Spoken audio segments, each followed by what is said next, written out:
here just to let you know that in American Fork it's illegal to camp in any vehicle on a private property. And we were going to let you guys know that we because of the violation, we were actually going to trespass you from the property.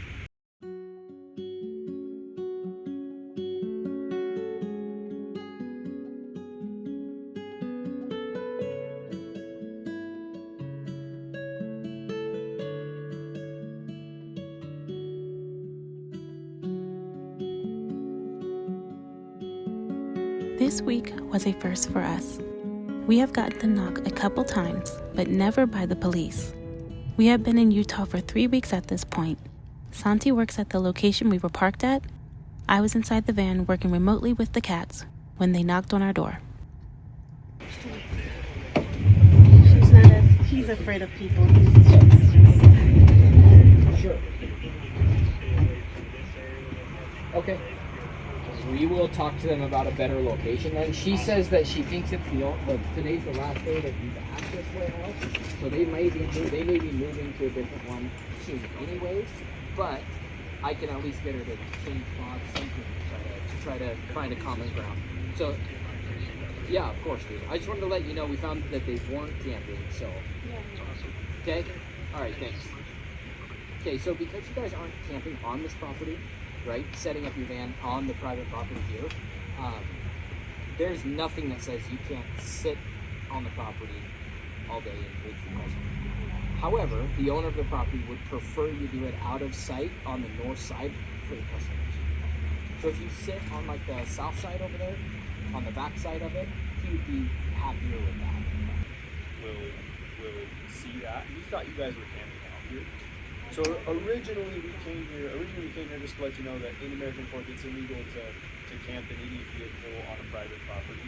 And we were going to let you guys know that we because of the violation, we were actually going to trespass you from the property.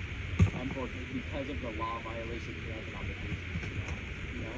And I think people thought, what I was telling her too, I think people thought you guys were camping illegally because they saw the cats being let out of the van. More of this a misunderstanding. All the owner actually said was, because when the clients are coming in, it's kind of a high-end custom construction place, and a lot of their meetings are starting out with talking about homeless people in front of them. So he said if they could just move the van, I know that's a shady spot, but if they could move it out of sight from the north entrances where the customers come in. So I can't even park on that side over there with the shit of the building? I'm sorry, but no. He would prefer it on the south side. If you're gonna hang out on the property or whatever, he's cool with it. Totally gets it. Just out of sight of his customers pulling into the entrances. So on the other side of the building. So your wife was saying you guys have lived in almost every state now? Just about. That's awesome. As we travel, we were just going around the West Coast. We've been here for about 8 months now. Over here, yeah. In Utah for about 8 months? No, not just in on Utah, the just West the whole Coast. West Coast in general. Okay. Yeah, we started from Washington, kind of made our way down. And then, Thank you. So, for clarification, they knocked on our door to trespass us off the property because they thought we were homeless people violating the private property law, when in actuality, we were only parked there for 6 to 7 hours of the day, Monday to Friday, because Santi worked in one of the buildings. We had permission to park here, but the owner of the lot was unaware. The lot is being rented out to many different businesses. So after we explained, the police informed us that we had the right to be there. However, the owners preferred we parked out of sight for the customers. Essentially, because our van isn't aesthetically pleasing for them to see when they come in to do business. We were heading out that day anyway, since it was Santi's last day at the temp job, and his next one would be in Colorado Springs. So it didn't affect us much. Just very interesting how it played out. At the end of the day, the owner had a right to do this.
This is pretty much when things took a turn for the worst.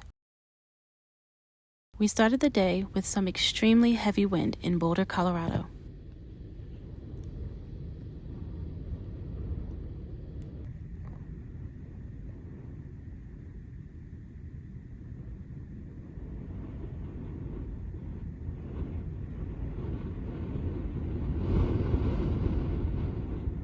So we headed out to take the van to the repair shop.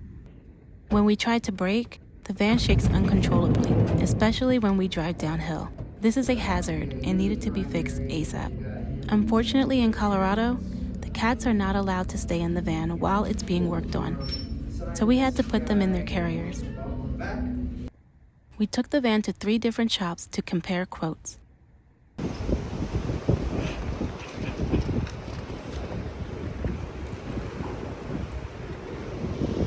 At the second shop, I accidentally locked us out of the van, so the shop owner was kind enough to get us back in for free. It was my fault. We ultimately chose the auto repair place, which gave us the most affordable quote. We were told it would be a full day's work, so the cats and I waited inside from 8 a.m. to 4 p.m. while Santi went to work. Sasha had a lot of anxiety, so I let her out most of the time. While Pickles also had anxiety, but his was stimulated by his fear of people, so he hid in the carrier. Our final repairs turned out to be replacing the back brake pads and rotors, a new caliper, 1 new front rotor because it was warped. The front rotor was the reason why the van would shake. But we had already gotten the front rotors replaced 3 weeks ago, so they were basically brand new. So we opted, just this one time, to only get 1 replaced. The differential fluid was leaking, so we had to get that fixed too.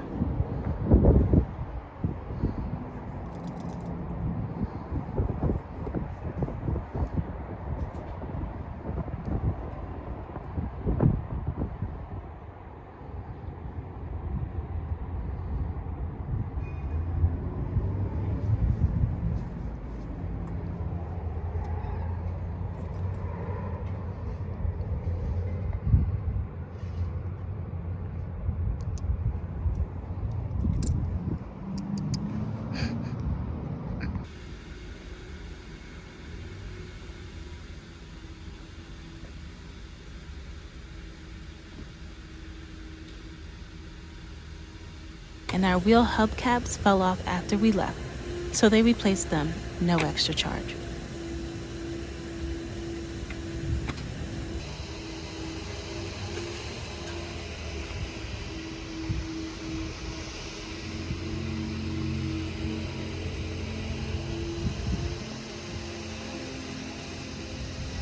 Oh yeah, when I locked us out of the van, Santi tried to get us back in by trying to reach for the keys through the fan. It did not work. But luckily for us, the fan also broke when he tried it.